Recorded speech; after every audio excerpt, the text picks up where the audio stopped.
क्या आप जानते हैं सुकन्या समृद्धि योजना में पैसा जमा करना जितना आसान है उससे कई गुना कठिन है इस खाते से 1 रुपया भी निकालना।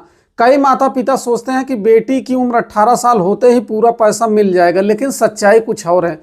तो आज की इस वीडियो में हम बात करने वाले हैं सुकन्या समृद्धि योजना से हम कब पैसा निकाल सकते हैं, कितना निकाल सकते हैं। यह सब जानने के लिए वीडियो में अंत तक जरूर बने रहिए। तो नमस्कार दोस्तों, आप देख रहे हैं अपना पसंदीदा यूट्यूब चैनल विपिन पतालवंशी, जहां हम बात करते हैं स्मार्ट और पीसफुल इन्वेस्टिंग के बारे में। तो दोस्तों, जैसा हम जानते हैं सुकन्या समृद्धि योजना भारत सरकार की एक स्मॉल सेविंग स्कीम है जो 10 साल तक की बेटियों के लिए बनाया गया है। अर्थात इसमें खाता खोला जाता है, 15 साल तक इसमें पैसा जमा करना रहता है और 21 साल में इसकी मैच्योरिटी हो जाती है। तो 21 साल में मैच्योरिटी तो हो जाती है, लेकिन अब प्रश्न उठता है अगर बीच में पैसे की जरूरत पड़ जाए तो वह पैसा, उस जरूरत का पैसा हम इस खाते से कैसे निकाल सकते हैं, उसी की चर्चा इस वीडियो में हम जो है करेंगे। तो पहला है, निकालने की प्रक्रिया तो हालांकि नहीं है, लेकिन इसमें मैं बता दे रहा हूं 21 साल बाद जैसे मैच्योरिटी होने पर, जैसे पहला इसमें लिखा गया है कारण 21 साल पूरा होने पर मैच्योरिटी, जब हम सुकन्या समृद्धि का खाता अपनी बेटी के नाम से ओपन कराते हैं किसी बैंक या पोस्ट ऑफिस में, तो खाता ओपन होते हैं हमको एक पासबुक दे दिया जाता है और उस पासबुक में ओपनिंग डेट और मैच्योरिटी डेट लिखी रहती है। पासबुक ध्यान से होगा तो देखेंगे उसमें ओपनिंग डेट और मैच्योरिटी डेट लिखा है। जैसे 2026 में अभी आप खाता ओपन कराएंगे 2026 में, प्लस इसमें क्या जोड़ेंगे 21 जोड़ देंगे तो कितना हो जाएगा 2047। ये मैच्योरिटी का टाइम होगा कि अब जो ओपन कराएगा जिस महीने, जनवरी में ओपन कराएंगे जनवरी 47, फरवरी में कराएंगे तो फरवरी 47, इस तरीके से 21 साल में मैच्योरिटी उसमें लिखा रहता है। अगर ऐसे हमको जानना है कि बेटी की उम्र कितनी उस समय रहेगी, तो जितने साल की बेटी है प्लस 21 जोड़ देंगे। जैसे मान लो 7 साल की बेटी आपकी है तो 7 प्लस 21 जोड़ देंगे बराबर 28। इसका मतलब उस समय आपकी बेटी की उम्र कितनी रहेगी, 28 साल की रहेगी। तो ये जो है पहला होता है पैसा इस समय, लेकिन 21 साल में जानते रहेगा मैच्योरिटी हो जाएगी तो आप पीपीएफ की तरह इसको जो है एक्सटेंड नहीं कर पाएंगे, आपको खाता बंद कराना ही पड़ेगा। एकमात्र विकल्प है, खाता बंद हो जाएगा। हालांकि लॉन्ग टर्म योजना है, सब बंद ही करेंगे, लेकिन बता दे रहा हूं आप बढ़ा नहीं सकते, एक्सटेंड पीपीएफ की तरह इसमें नहीं करा सकते हैं। तो उसमें 21 साल में आपको पूरा पैसा ब्याज सहित मिल जाएगा, खाता बंद हो जाएगा। ये पहला नियम हो गया। दूसरे पे आ जाते हैं, शादी के समय पैसा निकालना। इसमें लिखा है शादी के समय, लेकिन ध्यान रहे 18 प्लस में।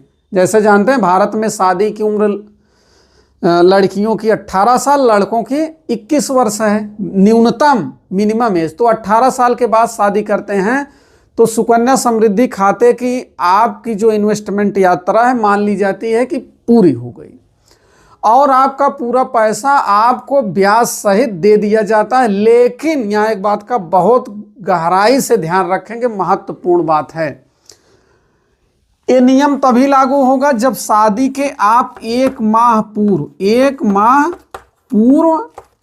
या 3 माह बाद, 1 माह पूर्व या 3 माह बाद आपको क्या करना पड़ेगा, खाता बंद करने के लिए जहां बैंक पोस्ट ऑफिस में आपका खाता है वहां आवेदन देना पड़ेगा कि भैया मेरी बेटी की शादी है, अकाउंट होल्डर की शादी है, मैं सूचित कर रहा हूं मेरी मैच्योरिटी का मतलब वो तो 21 साल में होगा, लेकिन शादी वाली मैच्योरिटी होगा, मेरा पैसा दे दिया जाए, मुझे खर्च है। तब आपका पैसा जो है ब्याज सहित आपको दे दिया जाएगा 1 महीना पहले, 3 महीने बाद। ध्यान रखें, अगर बाय द वे आप अगर इस पीरियड में नहीं कर पाए तब आपका खाता बंद नहीं होगा, फिर आपका खाता 21 वर्ष 3 साल और तब चलेगा, तब आपका खाता जो है क्लोज हो जाएगा। अब शादी ऐसे आपके कहने से कोई नहीं मान लेगा कि शादी पड़ी है पैसा चाहिए। एविडेंस, पेपर एविडेंस, शादी का प्रमाण पत्र, शादी का कार्ड, ये सब डॉक्यूमेंट्स उसमें क्या होंगे, अटैच होंगे, तब आपको पैसा जो है दिया जाएगा। देखिए यहाँ एक चीज मैं और बता दूं, कई यूट्यूब चैनल हैं और कई बड़े बड़े मीडिया हाउस हैं, उनके आर्टिकल को मैंने देखा। मैं भी अपने लेवल से बहुत रिसर्च करने के बाद वीडियो बनाता हूँ, कभी कोई गलती हो जाए तो क्षमा प्रार्थी उसके लिए हूँ, कोशिश करता हूँ कि कोई गलती ना हो।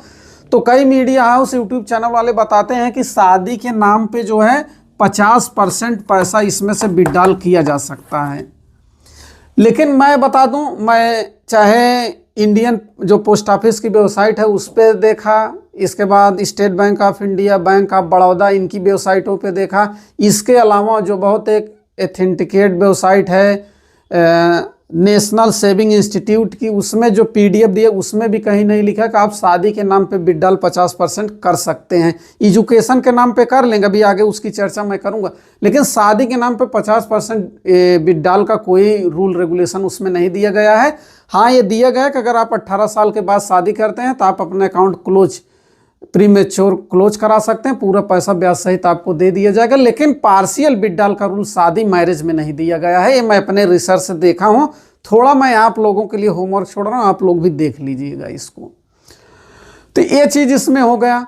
अब तीसरा जो सबसे महत्वपूर्ण कार्य आता है या महत्वपूर्ण विड्रॉल जो रूल आता है, जैसे सुकन्या खाता पढ़ाई और शादी के लिए बनाई गई मेन योजना है। तो शादी का होगा, अब हम पढ़ाई का देख लेते हैं। पढ़ाई में देखिए हायर एजुकेशन के लिए दिया गया है। इसमें एक चीज जानते रहिएगा, अब ध्यान से सुनिए जो मैं बता रहा हूं।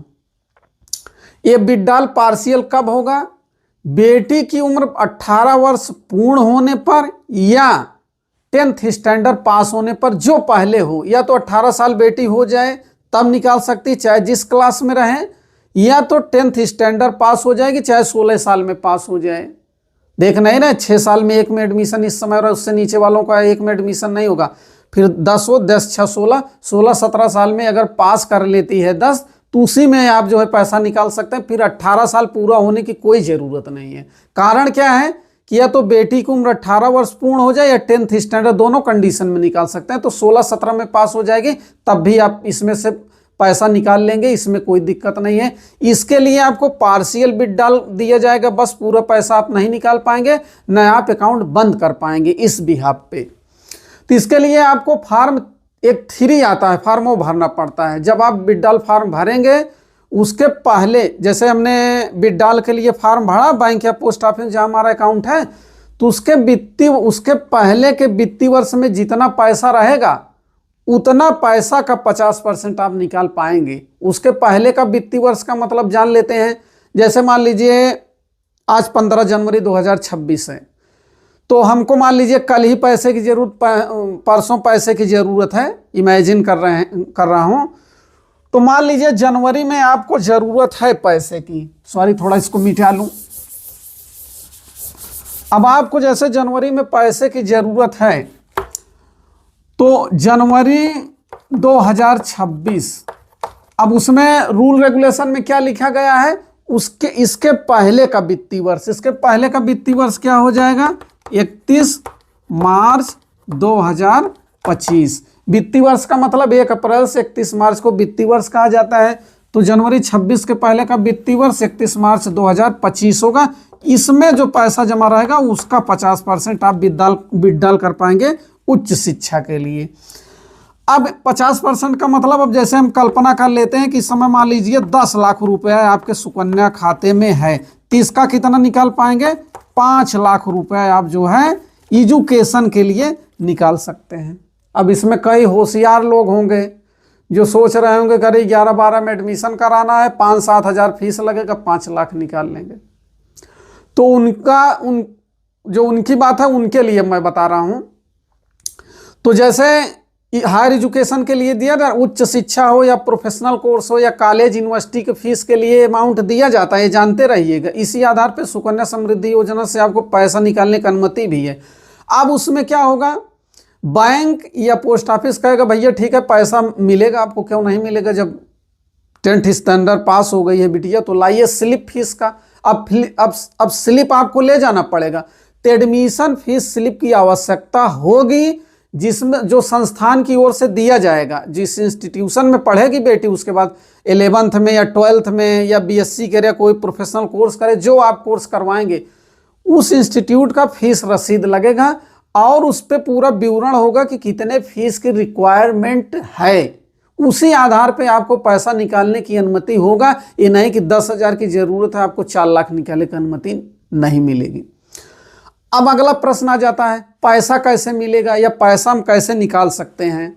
कई लोग पूछेंगे कि एक बार में निकाल लेंगे, पता चला 11th में गई बिटिया निकलवा ली, अब ग्रेजुएशन उसी पैसे से करवाना है तो कब तक पैसा उसको रखेंगे, खर्च हो जाएगा। इसका विकल्प है, या तो आप ये जो 5 लाख रुपया बताया ये निकालने वाला, या तो लमसम में निकालने की व्यवस्था लेकिन फीस रसीद चाहिए, या तो लमसम में निकाल लीजिए या इंस्टॉलमेंट में निकालना है, किस्त जिसको कहा जाता है। तो इसमें 5 किस्त आपको दिया जाएगा, 5 बार आप विड्रॉल कर सकते हैं। जैसे सरकार ने योजना बनाई है तो उसका गणना भी कर ली है कि जैसे आप 11th में बिटिया गई निकाल लिए पैसा, फिर 12th में निकाल लिए, मान लीजिए बीएससी में उदाहरण बता रहा हूँ, बीएससी में फर्स्ट ईयर में गई, सेकंड ईयर में गई, थर्ड ईयर में 5 साल हो गया, तो लमसम में भी निकाल सकते हैं और हर साल करके एक एक साल पे जो है ये पैसा निकाल सकते हैं। लेकिन ध्यान रहे, जैसे मैं बता रहा हूँ 11, 12, BSc first year, second year, third year में आप जब 5 विड्रॉल करेंगे,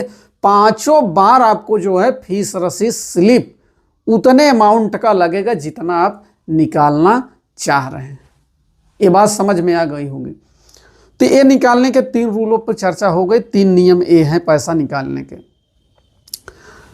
अब जैसा मैं पहले अपने वीडियो में बता चुका, बीच में अगर अकाउंट बंद करने का कुछ नियम उसमें बताऊं, थोड़ा सा सुन लीजिए इसको। जैसे उसमें मैं बताया हूं अकाउंट यहाँ बंद होगा, विड्रॉल नहीं किया जाएगा किसी बेस पे।